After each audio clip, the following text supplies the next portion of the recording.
बिस्मिल्लाहिर्रहमानिर्रहीम। अस्सलामुअलैकुम अज़ीज़ तलबा व तलबात, मैं आज 5वें लेक्चर के साथ आप लोगों के सामने हाज़िर हूँ। कल हमने टाइपिंग के मुतालिक पढ़ा था कि कीबोर्ड के ऊपर हाथ कैसे रखते हैं, और आपको मैंने जो बुनियादी तरीक़ाकार था कि टाइपिंग के लिए आपने अपनी उंगलियों का इस्तेमाल कैसे करना है, तो वो मैंने आपको बताया था। उम्मीद है आप डेली के हिसाब से 3 या 4 बटन जो मैंने आपको बताए थे उसी हिसाब से आप प्रैक्टिस कर रहे होंगे और आपने अपनी स्पीड को इम्प्रूवमेंट करनी है। आज हम आपको माइक्रोसॉफ्ट, कल मैं आपको फ़ाइल के अंदर एक सिंपली टेक्स्ट फ़ाइल बना के उसके अंदर मैंने आपको समझाया था और मैंने आपको बताया था कि आप यूँ यहाँ पे राइट क्लिक करेंगे, न्यू में चले जाएंगे और यहाँ पे एक टेक्स्ट डॉक्यूमेंट होता है, इसको क्लिक करके आप एक टेक्स्ट फ़ाइल जो है वो आप तैयार कर लेते थे। इसको आप राइट क्लिक करके रीनेम भी कर सकते थे, ये मैंने आपको कल बताया था। डिलीट भी कर सकते हैं। तो मैं इसको रीनेम करके फॉर एग्ज़ाम्पल अपना नाम यहाँ पे लिख लेता हूँ, जैसे ये मैंने लिख दिया है। तो इसको मैंने खोल के कल आपको यहाँ पे एक क्विक ब्राउन वाला फ़िक्रा लिखना सिखाया था और मैंने आपको कहा था कि ABC आपने हाथ रख के कैसे 4-4 बटन जो है वो याद करने हैं। तो आज मैं आपको इस टेक्स्ट फ़ाइल से, मतलब इसको हम थोड़ा सा क्लोज़ करते हैं और मैं आपको माइक्रोसॉफ्ट वर्ड की तरफ लेके जाता हूँ और आज मैं आपको वहाँ पे समझाऊँगा कि आप फुल कीबोर्ड की प्रैक्टिस कैसे करेंगे और आप अपने वर्ड की हिसाब से स्पीड कैसे बनाएंगे। मिसाल के तौर पे हम दफ्तरों वगैरह में जाते हैं तो वहाँ पे आपने नोट किया होगा कि आपकी स्पीड पूछते हैं कि आपकी कितने वर्ड पर मिनट स्पीड है, तो वो मैं आपको बनाने का तरीका समझाऊंगा और आपको मैं मतलब मज़ीद थोड़ा सा इम्प्रूवमेंट उसमें लाता हूँ टाइपिंग में। तो मैं इस टेक्स्ट फाइल को तो यहाँ से बंद कर रहा हूँ। ये कहता है कि इसको आपने सेव करना है या नहीं। फ़िलहाल मैं इसको डोंट सेव कर लेता हूँ क्योंकि मुझे इसकी ज़रूरत नहीं है। और अब मैं आपको दिखाता हूँ जो माइक्रोसॉफ्ट ऑफिस वर्ड प्रोग्राम है। मैं इसको यहाँ से थोड़ा सा जूम करके आपको दिखाता हूँ। आपके डेस्कटॉप के ऊपर ये पड़ा होगा माइक्रोसॉफ्ट ऑफिस वर्ड 2007 लिखा हुआ होगा। ये आप गौर से इसकी शक्ल देख रहे होंगे। ये मेरे डेस्कटॉप के ऊपर यहाँ पे पड़ा है। आपके डेस्कटॉप के ऊपर ये किसी भी जगह पड़ा हो सकता है, यहाँ पे हो सकता है या यहाँ पे हो सकता है, तो कोई मसला नहीं है, घबराना नहीं है। आपने इसको सिर्फ इसका ये आइकॉन याद रखना है। ये इसके ऊपर W लिखा हुआ है। इसको आप खोलेंगे कैसे? पहले तो मैं आपको डबल क्लिक का तारुफ पहले ही बता चुका हूँ कि आप इसके ऊपर कर्सर रख के जो लेफ़्ट क्लिक होती है उसको इतनी तेज़ी के साथ दबाना है कि इसके अंदर नैनो सेकंड का गैप आए। या अगर आप डबल क्लिक की अभी प्रैक्टिस आपको नहीं है तो आप इसके ऊपर यूं कर्सर रख के राइट क्लिक करके, और ये पहले नंबर पे ओपन पड़ा होता है, आप यहाँ से इसको ओपन भी कर सकते हैं। ये आपके सामने स्क्रीन के ऊपर माइक्रोसॉफ्ट ऑफिस वर्ड खुल जाएगा। आप इसके 4 बटनों का इस्तेमाल मैं पहले ही बता चुका हूँ कि इससे ये प्रोग्राम बंद हो जाता है, जैसे अब मैंने बंद कर दिया है। और इसको आप यहाँ से राइट क्लिक करके दोबारा ओपन करें। ये दरमियान वाला जो बटन है इसको हम मैक्सिमाइज़ और रिस्टोर भी कहते हैं। मैक्सिमाइज़ का मतलब होता है कि ये जब हमने प्रोग्राम खोला है तो ये इसकी छोटी विंडो खुली खड़ी है, तो मैं इसको यहाँ से बड़ा कर सकता हूँ, मैक्सिमाइज़ कर सकता हूँ। और ये मिनिमाइज़ है। मिनिमाइज़ का मतलब होता है कि आपका ये प्रोग्राम बंद नहीं होगा। आप इस प्रोग्राम के साथ कोई और प्रोग्राम चलाना चाहते हैं, फॉर एग्ज़ाम्पल आप वर्ड के अंदर काम कर रहे हैं और कोई और प्रोग्राम आप इससे बोर हो गए और इसको बंद भी नहीं करना चाहते, आपने इसके अंदर कुछ थोड़ा बहुत काम किया हुआ है, तो आप इसको यहाँ से मिनिमाइज़ कर लें। ये प्रोग्राम छोटा हो के ये टास्क बार जो आपकी पट्टी आप कह लें स्टार्ट वाली, यहाँ पे ये गिर जाएगा। और दोबारा इसको खोलना है तो इसी जगह माउस ला के क्लिक करेंगे, सिंपल लेफ़्ट क्लिक करनी है, तो ये दोबारा आपके सामने खुल जाएगा। तो ये माइक्रोसॉफ्ट वर्ड ऑफिस का प्रोग्राम है। इसके अंदर दफ्तरी जितने भी लेटर्स वगैरह, एप्लीकेशन, ये सारी चीज़ें टाइप होती हैं। कोई स्टोरी, आप अलगर्ज कोई भी इंग्लिश का काम देखते हैं जो हम दफातर वगैरह में इस्तेमाल होता है और इसकी प्रिंटिंग वगैरह करते हैं, तो आलमोस्ट तकरीबन इसी प्रोग्राम माइक्रोसॉफ्ट वर्ड के अंदर होता है। तो मैं आज इसके अंदर अभी डिटेल तो नहीं बताऊंगा। मैं आज फ़िलहाल आप, क्योंकि अभी आप टाइपिंग के अंदर थोड़े इतने मजबूत नहीं हैं, तो मैं फ़िलहाल आपको अभी बटन सिखाऊंगा कि आपने मज़ीद अपनी टाइपिंग की इम्प्रूवमेंट कैसे करनी है। तो मैं यहाँ पे अब आपको पहला तरीका तो मैंने जो आपको बताया था कि आपने जो है ABC जो आपने लिखनी है A से Z तक, वो आपने पहले पूरी करनी है। तो मैं अब ऐसा करता हूँ जी कि आपको एक मज़ीद थोड़ी सी एक टाइपिंग की टिप देता हूँ। आपने ऐसा करना है कि इस माइक्रोसॉफ्ट वर्ड के अंदर पहले आपने पेज एक ले लेना है ब्लैंक, और उसके ऊपर आपने ना ABC सिंपल, बल्कि ABC तो तकरीबन हर बंदे को ज़बानी याद होती है, वो आपने क्या करना है ABC पेपर के ऊपर लिख के सामने रख लेनी है, और आपने 4 बटन जो है वो आगे यूं चलाते जाना है। जैसे अब मैं कल आपको बता चुका हूँ कि 4 बटन आपने ABCD लिखा है, फिर मज़ीद आगे 4 बटन आप ऐड कर दें उसके अंदर। तो इसी तरह आपने जब सारे बटनों की इम्प्रूवमेंट कर लेनी है तो आपने ये करना है कि तरतीब में ABC आपने लिखनी है। लिखनी से मुराद ये है कि पहले तो आप 4 बटन लिख रहे थे, अब आपने ऐसा करना है कि मुसलसल जो है ना, अच्छा पहले एक चीज़ मैं भूल गया हूँ यहाँ पे। अब ये माइक्रोसॉफ्ट वर्ड के अंदर मैं लिख रहा हूँ तो आप नोट कर रहे होंगे कि ये इस राइटिंग का जो साइज़ है वो आपको छोटा नज़र आ रहा है। तो पहले मैं इसका आपको साइज़ बढ़ाना सिखाता हूँ। आपने ये बैक स्पेस का बटन तो मैं आपको दबा चुका हूँ कीबोर्ड के ऊपर जो पड़ा है, जो आप चीज़ लिखेंगे, मिसाल के तौर पे ये कोई चीज़ मैंने लिखी है तो मैं इसको यूँ बैक स्पेस करके मिटा देता हूँ, ये मिट गया। लिखने से पहले आपने ऐसा करना है कि यहाँ से आपने इसका साइज़ बढ़ाना है। मैं ये ज़रा आपको जूम करके दिखाता हूँ, शायद ये आपको नज़र ना आ रहा हो। ये जहाँ 11 लिखा पड़ा है, मैं ये मैग्नीफायर का इस्तेमाल करता हूँ और ये आपको जूम करके दिखाता हूँ। ये 11 आपको नज़र आ रहा होगा। ये लिखाई का जो फ़ॉन्ट का साइज़ है उसको बढ़ाने के लिए इस्तेमाल होता है। तो आपने नोट किया होगा कि ये साइज़ किस तरह बढ़ाना है। यहाँ से इसके साथ एक एरो की जो नज़र आ रहा है, इसको मैं क्लिक करके यहाँ से इसका थोड़ा सा साइज़, मसलन मैं 22 रख लेता हूँ। वैसे दफातरी इस्तेमाल के अंदर जो फ़ॉन्ट का साइज़ होता है वो 12 या 14 वगैरह रखते हैं, हेडिंग्स वगैरह, वो मैं आपको बाद में डिटेल के साथ समझाऊंगा। फ़िलहाल मैंने ये साइज़ इस वजह से बढ़ाया ताकि आप टाइपिंग जब करें तो अगर नज़र कम आता है तो ये आपको थोड़ा सा बड़ी साइज़ में नज़र आएगा, तो इस वजह से बेहतरी होगी टाइपिंग में।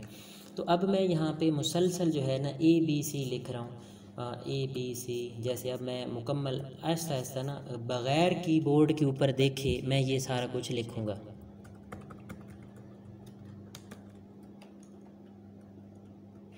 आप नोट कर रहे होंगे। जैसे मैंने ये एक लाइन मुकम्मल की है, मैं फिर एंटर कर दूंगा। इसका फ़ायदा ये होगा जब अज़ीज़ तलबा, जब आप ये पूरी ABC मुसलसल 26 के 26 हरूफ ज़बानी लिखेंगे और आपकी कीबोर्ड के ऊपर बेहतरीन प्रैक्टिस हो जाएगी, और फिर आप बाद में कोई भी पैराग्राफ वगैरह लिखते हैं, मिसाल मैं देता हूँ, जैसे अब यहाँ पे कोई एप्लीकेशन लिखनी है तो आपको फिर ये झिझक नहीं होगी कि कौन सा बटन कहाँ पड़ा है। तो आपको पहले मैंने ये इम्प्रूवमेंट करवानी है कि आपका कीबोर्ड के ऊपर गिरफ्त मजबूत होगी तो आप आगे चल सकेंगे, अदरवाइज़ मुश्किल है। कंप्यूटर के अंदर तो टोटली काम ही इसी टाइपिंग के ऊपर होना है। तो ये जो आपको तरीक़ाकार मैं बता चुका हूँ, इसके ऊपर आपने अमल करना है लाजमी, क्योंकि इसके बगैर कोई चारा नहीं होगा। तो अब ये प्रैक्टिस तो आपने ठीक है कर ली है। अब मसला है जी कि आप मतलब A से लेकर Z तक आपको सारी चीज़ों की समझ आ गई है, बटन आपको पता चल गया है कौन सा बटन कहाँ पे पड़ा है।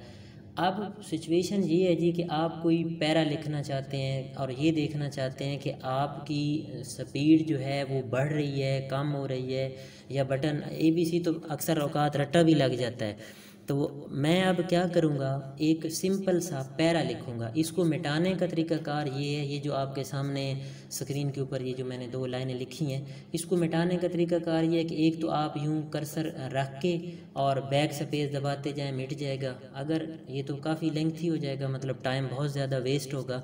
तो आपने ऐसा करना है कि इस सारे को यूँ इकट्ठा सेलेक्ट कर लेना है। ये मैंने जो हाईलाइट किया है, ये मैंने कैसे किया है ये मैं आपको समझाता हूँ। आपने कर्सर जहाँ पे खड़ा है, ये ब्लिंक जो कर रहा है ये कर्सर है, और एंटर का बटन का तो आपको पता ही होगा ना कि मैंने पहले आपको बताया कि एक लाइन जब मुकम्मल होती है और एंटर का बटन दबाते हैं तो वो लाइन नीचे आ जाती है, फिर एंटर करते हैं। जैसे अब ये मैं एग्जाम्पल के तौर पे लिख रहा हूँ। अब इसको मैंने एकदम मिटाना है सारे को, तो मैं यूँ कर्सर सेलेक्ट करके, ये सिलेक्ट कैसे कर रहा हूँ, माउस की क्लिक, लेफ़्ट क्लिक जो है वो दबा के और माउस को यूँ घसीटना है, ऐसे ड्रैग करना है जिस तरह, ये इकट्ठा सेलेक्ट हो जाएगा। माउस की लेफ़्ट क्लिक नहीं क्लिक करनी, सॉरी राइट नहीं करनी, लेफ़्ट क्लिक, कहीं भी कर्सर खड़ा हो, पहले कर्सर रखने का तरीका ये होता है कि आप वहाँ जाके क्लिक कर दें, जैसे ये मैंने क्लिक की है। अब मैं इसको ड्रैग करके यूँ माउस की क्लिक दबा के ऐसा ऐसा माउस को खींचता जा रहा हूँ तो ये सिलेक्ट हो गया। अब आप कीबोर्ड के ऊपर बैक स्पेस का बटन दबा दें तो सारा चूँकि इकट्ठा सेलेक्ट हुआ खड़ा होगा वो सारा ही डिलीट हो जाएगा। तो अब मैं आपको समझाता हूँ जी कि आप एक इंग्लिश का पैरा लिख के और उसकी कैसे प्रैक्टिस करेंगे। अब जो लेसन आपको मिल रहा है ना, ये असल में यहाँ से इब्तदा होती है, टाइपिंग कैसे सीखते हैं। वो पहले जो मैंने इब्तदाई लेक्चर्स आपको दिए हैं वो तो समझो जिस तरह छोटे बच्चों को उंगली पकड़ के चलना सिखाते हैं वो मैंने आपको सिखाया है, क्योंकि मैं तो ऐसे आपको लेके चल रहा हूँ जैसे बिल्कुल न्यू स्टूडेंट पहली मरतबा सिस्टम के सामने आके बैठा है और उसने सीखना है। आप में से अक्सर स्टूडेंट ऐसे भी होंगे जो ये सारा कुछ पहले जानते होंगे, आपको शायद ये एक किस्म का मजाक भी लग रहा होगा कि ये मैं इतनी तफसील में जा रहा हूँ, तो ये मजबूरी है, न्यू स्टूडेंट्स को समझाना पड़ता है तो फिर उनको इन चीज़ों का नहीं पता होता। तो अब मैं जी आपको सिंपल एक पैराग्राफ लिख के, आपने क्या करना है, इंग्लिश की कोई किताब उठा लेनी है और उससे पैरा देख के लिखना है। बिलफर्द आपके पास इंग्लिश का पैरा अभी नहीं अवेलेबल और आप चाहते हैं कि ये मैं ज़बानी यहाँ पे लिखूँ, तो आपने एक कमांड मैं आपको बताता हूँ वो आपने लिखनी है। फॉर एग्ज़ाम्पल आपने लिखना है जी इक्वल टू, ये मसाविये का बटन बैक स्पेस के साथ पड़ा होता है कीबोर्ड के ऊपर, अगर आप निगाह दौड़ाएं ना, ये प्लस और माइनस इकट्ठा पड़ा होता है, इसके ऊपर प्लस भी लिखा होता है और ये इक्वल टू भी लिखा होता है। ये इक्वल टू आपने डालना है। उसके बाद आपने लिखना है जी RAN और D लिखना है, ये रैंड जिसको कहते हैं, और छोटी ब्रैकेट डालनी है। छोटी ब्रैकेट अब पढ़िए आपके ऊपर जो न्यूमेरिक बटन है ना, ऊपर देखें 1 2 3 जो लंबे लाइन में लिखे हुए हैं, उसमें 9 नंबर वाला जो बटन आप देखें उसके ऊपर ब्रैकेट बनी पड़ी है, जो छोटी ब्रैकेट शुरू हो रही है। अब मसला ये है कि हम सिंपल 9 दबाएं का बटन दबाएं ना तो वो 9 लिख देता है, ये अगर आप गौर करें। तो मैंने लिखनी है ब्रैकेट, तो ब्रैकेट के लिए मैंने आपको परसों बताया था कि नॉन टाइपिंग कीज़ जो होती है ना वो आपने दबा के ब्रैकेट लिखनी है। अब यहाँ आपने कीबोर्ड से शिफ्ट का बटन दबाना है, जैसे कल मैंने आपको बताया था शिफ्ट दबा के और आपने वो ए लिखा था, बड़ा ए लिखा था, इस तरह शिफ्ट के ऊपर पक्का हाथ रख लें और फिर 9 वाला बटन दबाए ना तो वो ब्रैकेट डाल देगा। अब यहाँ पे आपने ना 1 लिख देना है। इस 1 का क्या मतलब है, इस 1 का मतलब है कि अभी मैं जो कमांड जो लगाऊंगा ना, ये एक पैरा आपको ऑटोमेटिकली लिख देगा। फिर आपने क्या करना है, छोटी ब्रैकेट बंद कर देनी है। अब छोटी ब्रैकेट बंद मैंने कैसे की है, वो भी 0 के ऊपर छोटी ब्रैकेट पड़ी है, जहाँ से 9 वाले बटन से आपने वो लगाई है ना ब्रैकेट, तो उससे अगला जो 0 वाला बटन है उसके ऊपर देखें तो वो छोटी ब्रैकेट बंद हो रही है। तो शिफ्ट दबा के मैंने ये छोटी ब्रैकेट बंद भी कर दी है। अब मैं एंटर का बटन दबाऊंगा, ये आप गौर करें, ये मैं थोड़ा सा आपको जूम करके दिखाता हूँ कि आपने कैसे इसको लिखना है। ये RAND, ये गौर करके आप देखें जी, इस तरह आपने लिखना है RAND, छोटी ब्रैकेट शुरू और 1 और फिर ब्रैकेट बंद करके और फिर एंटर का बटन आपने दबा देना है। जैसे ही आप एंटर का बटन दबाएंगे तो आप नोट करेंगे जी कि ये ऑटोमेटिकली इंग्लिश के एक पैरे में कन्वर्ट हो जाएगा। ये आप देख रहे होंगे on the insert tab the galleries include. अब ये आपका एक पैरा यहाँ पे लिखा खड़ा है, ये इसी को देख के आपने नीचे उतारना है। अब ये कर्सर मैंने एंटर कर दी है, अब ये आपको थोड़ा सा मैं जूम करके दिखाता हूँ। आप ये देखें ना, ये इस तरह ये एक लाइन लिखी खड़ी है और यहाँ ये लाइन आपने यहाँ पे नोट करनी है। अब पहले आपको ए से लेकर जेड तक सारे बटन याद होंगे तो तब ये आप पैरा लिख सकते हैं, अदरवाइज़ आपको समझदार है नहीं लिख सकेंगे, मुश्किल है। तो अब मैं क्या करता हूँ, चूँकि मेरी प्रैक्टिस तो पहले से मौजूद है, क्योंकि मैं बटन याद कर चुका हूँ कौन सा बटन कहाँ पे पड़ा है, तो मैं अब यहाँ से ऊपर वाली इस लाइन को देख के और यहाँ मैं नीचे उतार रहा हूँ। ये देखो जी इंसर्ट टैब। अब ये इसमें देखें आप पंक्चुएशंस की मैंने बताई थी, कीबोर्ड के ऊपर कामा डालना है, ये मैंने कामा डाला है। इसी तरह ये मैं लिखता जा रहा हूँ। जहाँ पे बड़ा लफ्ज़ लिखना हो, जैसे अब मैं गैलरी का जी बड़ा लिखना चाहता हूँ तो मैं शिफ्ट दबा के जी दबाऊँगा तो लिखेगा। शिफ्ट मुसलसल दबा के रखना है, फिर जी दबाना है। वैसे शिफ्ट दबा के छोड़ दें तो मुश्किल है, वो नहीं लिखेगा। इसी तरह मैं ये लिखता जा रहा हूँ। अब इस पैरे की आज आपने प्रैक्टिस करनी है, तो ये पैरा आप देख के लिखें, नीचे नोट करें। आप नोट करें कि आपका कितना टाइम लगता है इस पैरे को देख के लिखने में। और कल इंशाल्लाह मैं आपको ये सिखाऊंगा कि आपकी स्पीड आपने मापनी कैसे है।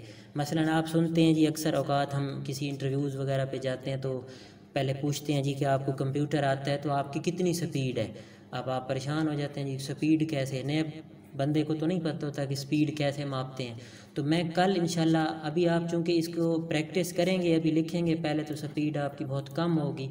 कल जब आप आएंगे मतलब इस लेक्चर के ऊपर, अगले के ऊपर, तो हम आपको डिटेल के साथ बताएंगे कि आपकी 1 मिनट में आप कितने अल्फाज टाइप कर रहे हैं, अभी आपकी कितनी स्पीड बनी है। और 10-15 दिन जब आप टाइपिंग की मुसलसल प्रैक्टिस करेंगे तो आपकी कितनी स्पीड जो है वो बन जाएगी। अज़ीज़ तलबा, आप ये बात जहन में रखें कि कंप्यूटर के अंदर कोई इतना, ये जो काम हम सॉफ्टवेयर का करते हैं, मुश्किल नहीं है। सिर्फ ये कीबोर्ड थोड़ा सा प्रॉब्लम होता है शुरू में। इंशाल्लाह आप एक हफ़्ता मज़ीद गुज़रने दें, अगले लेक्चर्स में आप नोट करेंगे कि कंप्यूटर की जो आपको समझ है वो ऐसे महसूस होगा जैसे ये कोई एक मोबाइल हम मार्केट से लेते हैं और बग़ैर सीखे चलाना मतलब शुरू कर देते हैं, इसी तरह ये होगा। आगे इतना मुश्किल नहीं है, इब्तदाई लेक्चर जो हैं ये आपको थोड़े से मुश्किल महसूस होंगे। तो उम्मीद है आज का लेक्चर भी आपको पसंद आया होगा। आप इंशाल्लाह इसकी प्रैक्टिस करें, आपकी टाइपिंग स्पीड में बेहतरी आएगी। कल इंशाल्लाह मज़ीद अगले लेक्चर के साथ हाज़िर होंगे। अल्लाह हाफ़िज़।